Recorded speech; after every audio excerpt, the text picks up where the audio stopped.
Hello to you. My name is Tash, Mitch, and at the moment I'm having conversations globally with women all over the world about connecting to womanhood, connecting to our goddess vibe, and connecting to the highest frequency of what it means to be a woman. And in this particular conversation, I'm going to be talking to Naima Singletary, who I came across Naima's work a long time ago. It was probably about 3 or 4 years ago.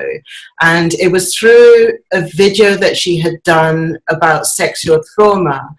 But what actually really drew me in was the clarity that was in her voice and the directness in which she was speaking, because very often when we have something that's uncomfortable and quite challenging, the way that we voice it can be kind of like all round in circles and under the bushes and everything like that.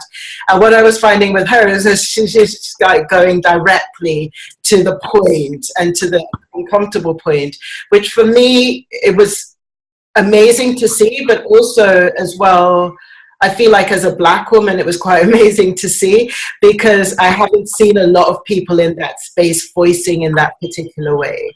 And then I sort of kept an eye in, and recently Naima came into my world again. And I've been looking at what she's been doing, and her work is so much about transforming the space around how women stand in their power, both in terms of owning their sensuality, owning their pussies, as she would say, and also owning the money element and how that money element slides in. So, Naima, welcome. It's an honor. Thank you. Delighted to be here. So basically, I would actually really love to talk into, first of all, how you came to the work that you're doing at the moment, because I know that it's been quite a trajectory that started from childhood with you in terms of your sexuality and coming to this phase here. So can you talk into that a bit? How I came into this work. And when you say this work, you're referring to the connection between money, power, pussy, and womanhood? Yes. Sexually abused as a kid, was very angry as a teenager, started having sex at 14, had my first oral orgasm at 15, and during that time really thought that my body was just to be in service to men, never thought that pleasure was for me, never asked for anything, was always just very agreeable, which it just really hurt me later in life to find that women were still doing that. Then 17, as I told you before, had like 3 orgasms, climaxes within 45 minutes. And it just, blew me open. And from then, as a teenager, just wanting to understand more about how my body works, how I work, and with no thought of actually working with women in this realm, just living my own world. And when I came into the transformation space in 2011, it wasn't working in sexuality, wasn't working in money, was more so about women being courageous and being true to who they were, and then came into the sexuality realm, and it was a natural thing. It wasn't a thoughtful, I think I'm going to do this thing. When I made the decision, obviously it was a very conscious choice, but this whole women and sex and trauma and power and money has been my life. And so it's just been a very natural progression. And so I have been really thrilled to have a front row seat. We're so powerful. And, when I was focused, like I was known as the healing sexual trauma lady for about 2 years. That was the brand, heal, sex, shame, heal, sex, shame, heal, sex, shame. And I just got a chance to see how deep sexual trauma goes. Sexual abuse as a child, rape as a teenager, and the way we push things down so deep just to barely get by as adults. And then a woman wants to come out into the world and actually be free and use her voice and be heard and be powerful, but she pushed something down 20 years ago that violated her body, that made her clench in her pussy, that made her feel insignificant. And who wants to hear what you have to say? You're nobody, and to be a part of a woman waking up those memories, things that she even forgot that she forgot. Mm-hmm. And waking those things up, and then crying through it, doing the work through it, having sex through it, articulating her desires through it, being honest, being angry, everything, right? Grieving, all the lethargy, everything that comes along with waking up dormant memories, and then doing the work to reclaim the truth of who she is, her voice, her connection with her pussy, the strength in her back, all of it. And then starting to speak her language, her clarity, her voice, her truth. I mean, that is what I've had a chance to do. And that part, so boom, right? I got a chance to witness that and to see the power that's true for women universally. Then when I became the wealth, the opulent living, you know, folks, most people who have come to know me in the last 2 years or so know me as opulent living. And that became the evolution of my work, because what started to happen was, naturally, once a woman heals every way she's been corrupted, naturally she wants more life. Yeah. It's a natural progression. And so it was very natural. I just was on the path with so many of these women who were transforming, and then they wanted more. Then they wanted to travel. Then they were ready to be visible. Then they, right, whatever the thing was. And then so opulent living was a natural thing. And then we started working on the money part, because if you want to live the life of your dreams, you got to fund it, right? And so started really working with women who wanted to make a difference in the world through their businesses and wanted to get comfortable with money because they were not comfortable with money. And so I got a chance to see women in power from another angle. So this is a very nuanced thing. I'm not going to even try to, get into this. But see, on the sexual, I'll say briefly that on the healing sexual trauma angle, there's the pussy, there's the clenching of the voice, there's the lack of identity, corrupted sense of self.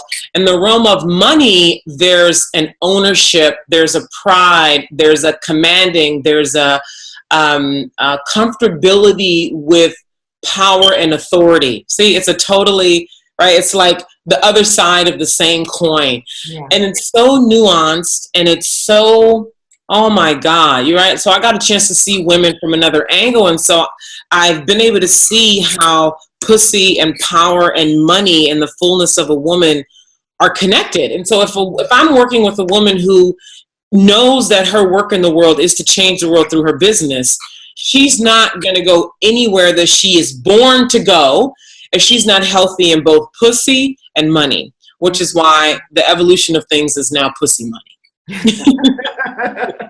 I absolutely love it. I love it. And I love the clarity in which you say pussy, because until we had that conversation a couple of days ago, it's not a word that I've ever articulated. So even to say it, that there's been like an uncomfortability around it to a large extent for me personally, and that's me being completely authentic with it. Because when you first said it, it was kind of like it hit, and then there was a sense of, wow, like just the discovery that there wasn't a lot of language, even in my own zone, but in the zone of society that really embraces pussy, just the thought of that, and the realization of that, and the realization of when you do, what happens, how empowered you stand in that, basically. That really came forward. Good, I'm glad. I hope the women watching can take that away. But that was one of the things that basically I feel with your work, there's an element of sharing that with others. And when we were having the conversation, it felt like it would be so beautiful to be able to share that, even that little tiny piece with others, because we speak. So there's a lot of languaging, for example, in the spirituality realm around the yoni.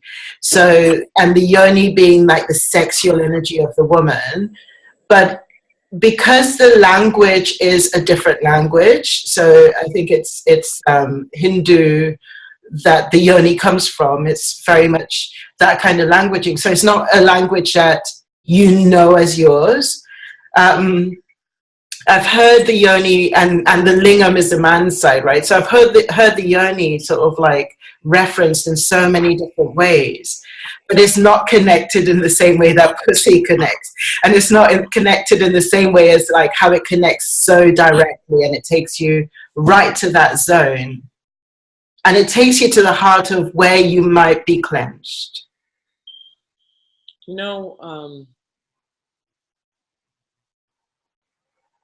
I actually think that yoni is a modern, I think the well, from what I know, I have not studied the origin of the word yoni. I know very little about the origin of the word yoni.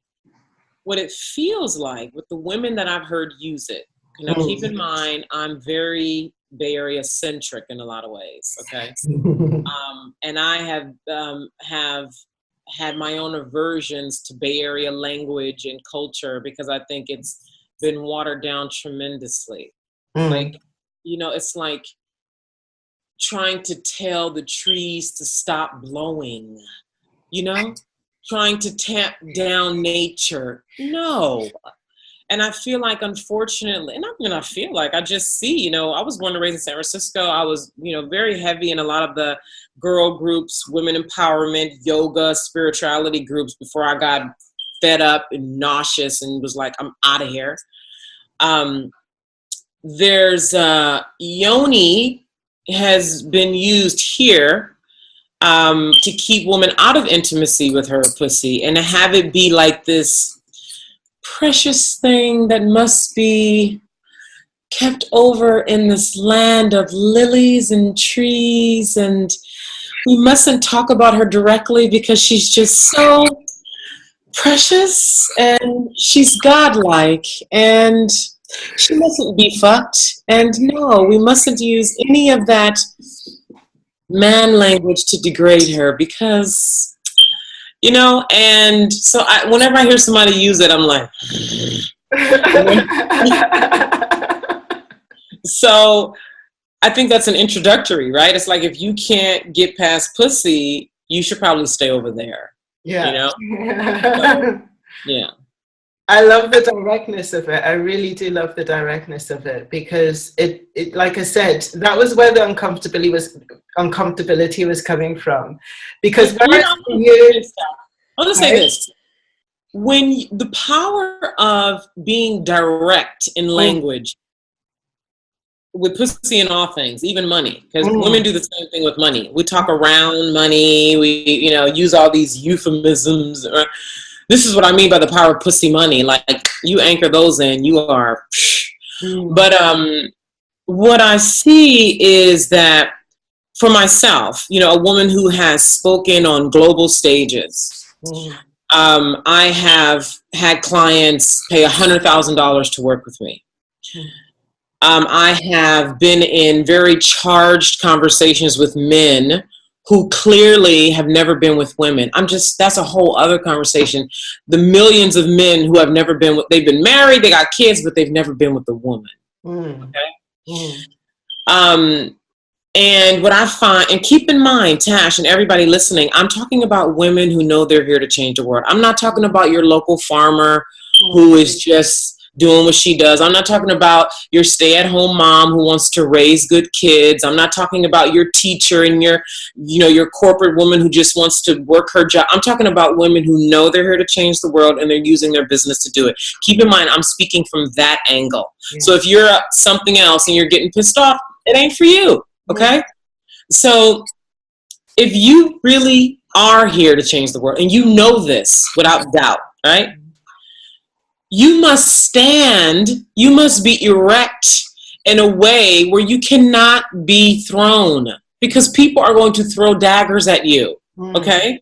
Men, women, family, trollers, you know, friend of a friend, like people are going to throw things at you. And for those of you who are on the path, you know this. I'm preaching to the choir. And so you cannot afford to be weak in your language. You cannot afford to wonder and sort of like push things off to the side or reduce them to something less powerful to make other people feel comfortable. You must hold the power of your language. You must hold the truth of who you are, full spectrum. So that not only you can be free and you can be powerful and you can flow in your presence to do your work, but so that you can magnetize the people who can only be moved when they see and feel and experience you. Yes. So that's what I want to say about the necessity of the clarity and directness of language. How did you come to that, Naima? Has this always been part of you and part of your, I would say, character? Because as a character as well, I feel that there's that level of boldness and that level of kind of like strength within you that it feels that's been present for a very, very long time. But when it comes to the voice piece, has this always been something that's been with you, or is this something that you've grown into? Obviously, I've grown into it. Also, I have something that I noticed was the thing. First of all, I want to answer this in a way that could benefit women listening. Okay.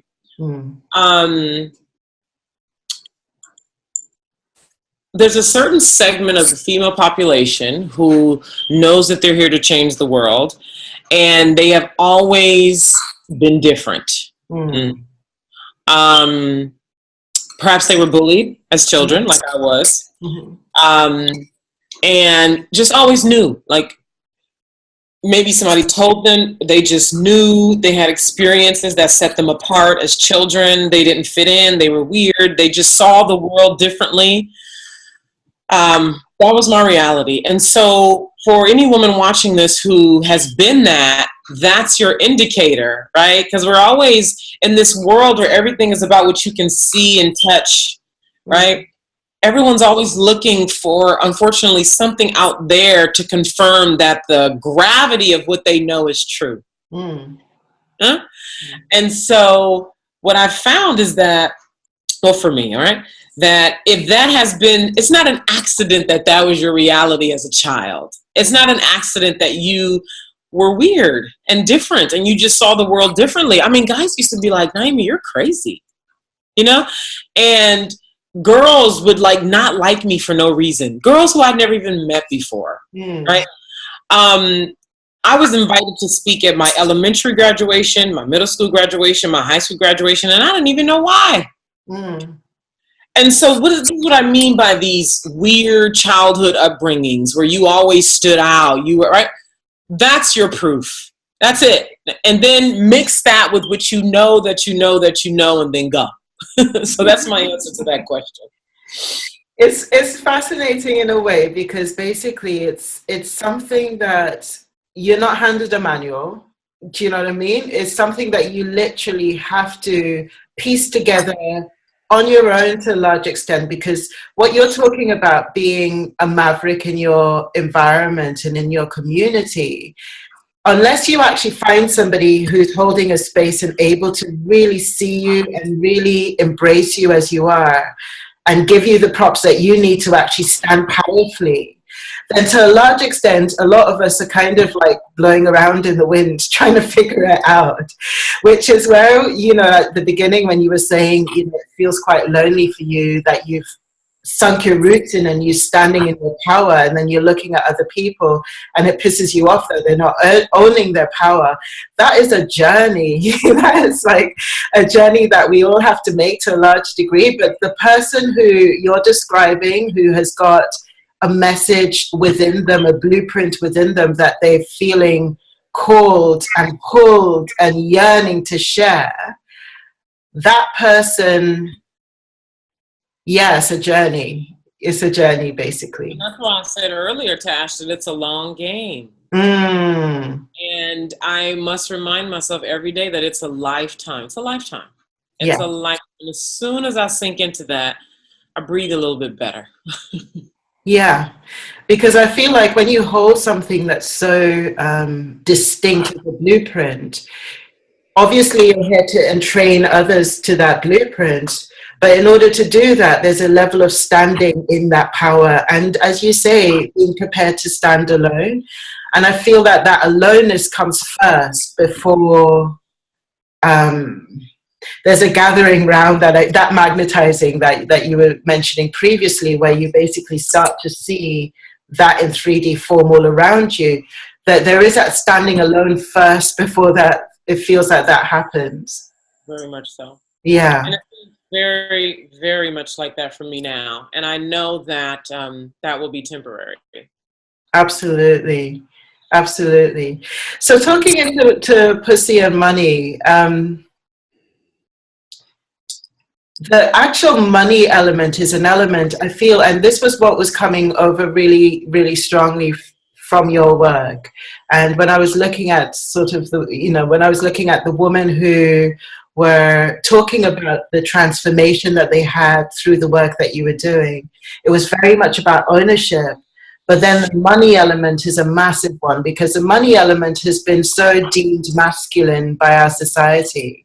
And so women in general have found that peace, and I say general because there are some women who have really sunk into the money piece, but women in general have found that piece very challenging to actually merge with and marry, and especially in the coaching environment, especially in the environment where there's that sort of sense of you're here as service in terms of giving to people.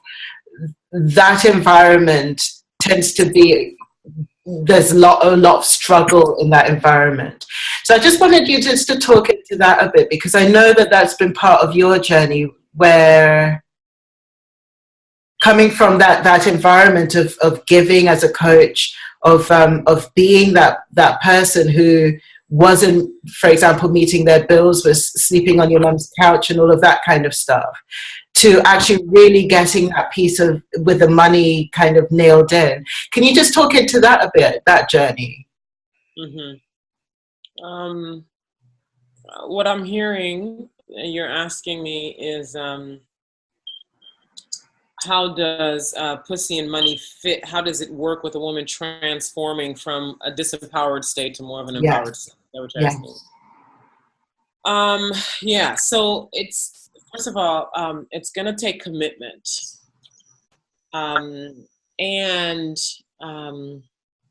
my experience working with so many women, now keep in mind, I work with women all over the world. So I have a pretty good, and like obviously there's more work to do, but I have a pretty good, I've earned some chops in this realm. I mean, I have clients in Germany, Canada, Austria, United States, obviously, Hawaii, Australia, right? So Poland. So I've gotten a chance to hear the way lack of power shows up no matter what culture a person comes from. And it's hard. It's hard. It is so hard. And this is part of why the language is so important, because what I found is that weak language makes a hard process unnecessarily harder. And so there really needs to be, and I'm so dedicated, this is why it's so important that each person does their unique work, because there's something that you can hold that I can't hold, and vice versa.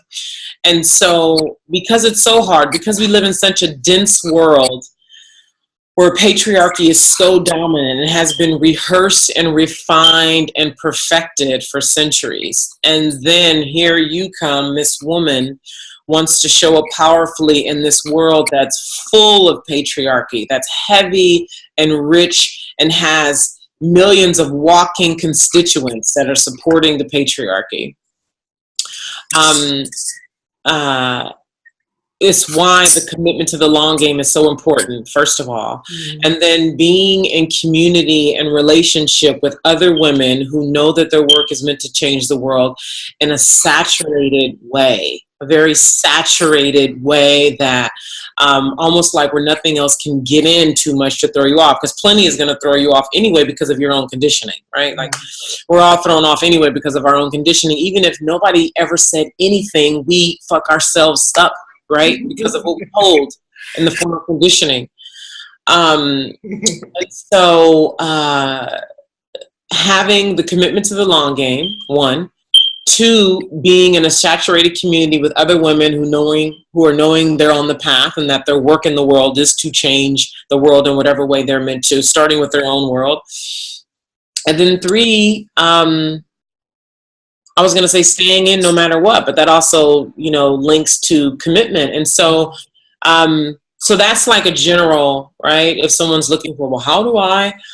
And then for those who really want to go there, I was talking to a woman I think she was in the Czech Republic or something like that. We were talking on Friday last week, and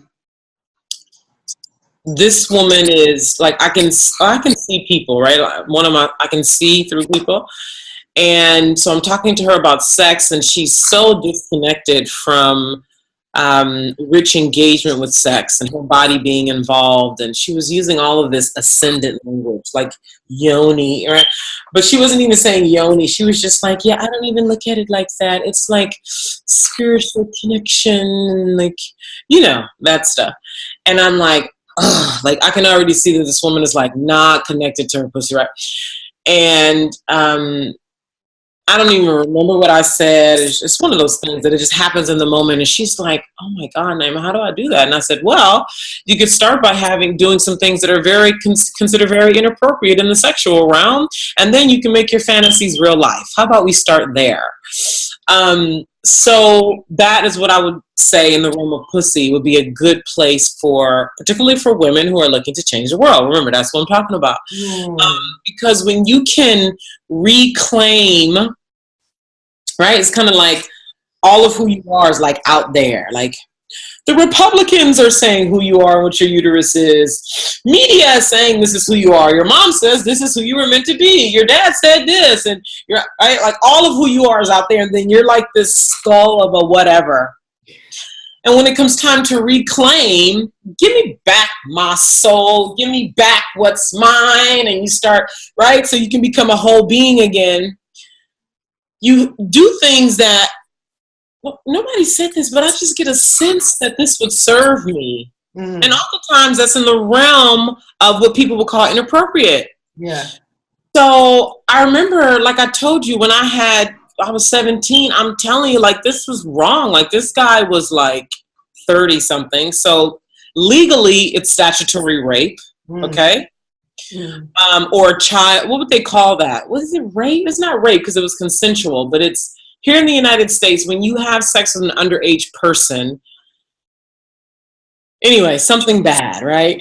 This is either statutory rape or something like that. Yeah. And even the guy, when I had my first oral orgasm at 15, that was with a guy who was like 30 something, right? But this is what I mean by unorthodox things, finding so much wisdom in unorthodox experiences, because those two experiences, right? It totally cut through the trauma that I experienced as a child and woke me up to, what's possible I'm not just a doormat for men to use. There's pleasure here. Yeah. And so for those who really want to get into the pussy power element, which is a part of it, right? And then the money is the other part.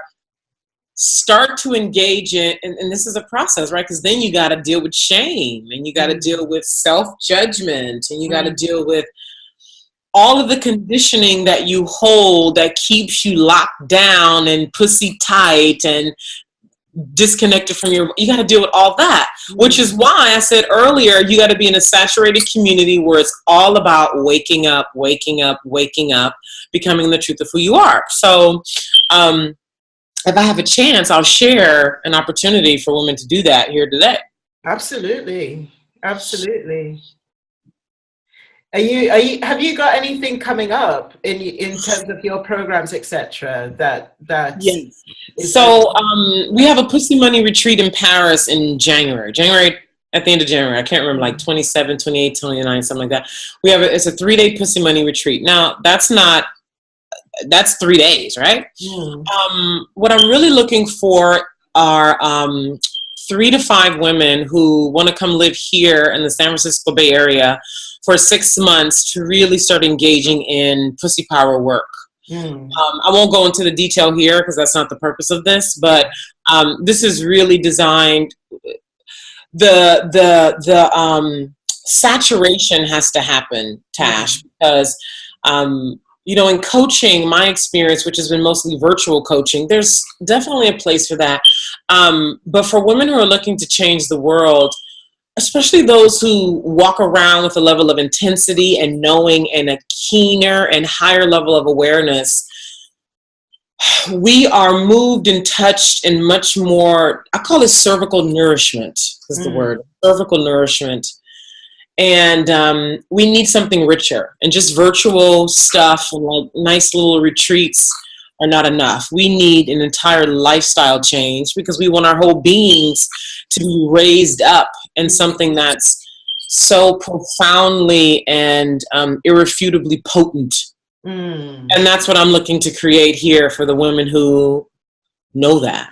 I'm seeing like a steeping in a certain kind of energy, basically. I like that, steeping. A certain frequency. And I feel like basically that's a possibility for people to actually create that on their own. And for me personally speaking, everything starts with intention, and everything starts with a powerful intention. I feel, you know, that understanding of what you're doing and why you're doing it. And from what I'm hearing you saying, first of all, is that connection with your own pussy, because once you connect with that basically connects you with a level of empowerment that's your womanhood, and that's your birthright, basically. The other thing that I'm hearing really powerfully is to own your power. And that was the thing with me personally speaking, because I came to the realization that my understanding and knowing of myself as a woman was given to me rather than something that I had explored and owned myself.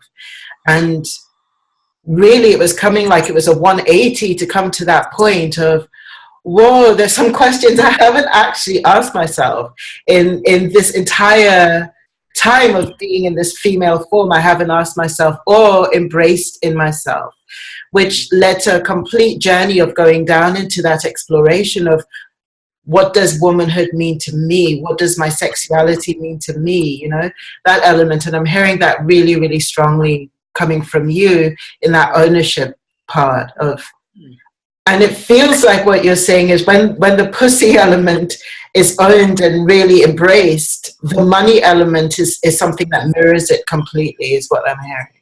We'll say that last bit, when the pussy is owned and what? And embraced, the money mirrors it completely. The money mirrors that level of empowerment completely, because the way that you stand and the way that you root yourself in your ground is so much stronger that your voice automatically becomes stronger around things like, for example, money.